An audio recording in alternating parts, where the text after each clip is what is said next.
Ayan, good morning. Nakapaglumay na ako ng dilis.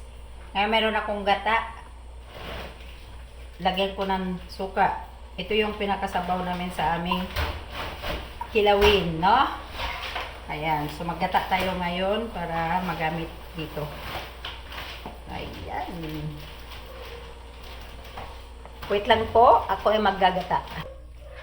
Oh yes, I'm back. So now, gata na ako, no? So ilalagay ko na dito sa aking dilis na kilawin. Ayan.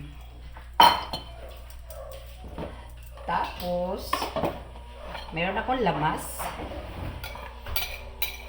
Ayan, luya, kamatis, sibuyas, and sili.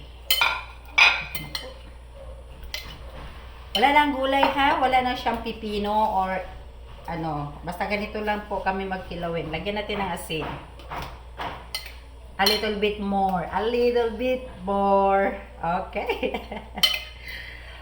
Almusal na tayo. Okay guys, ito na po yung aming almusal. Ayan, kilawing dilis. O diba? Masarap to.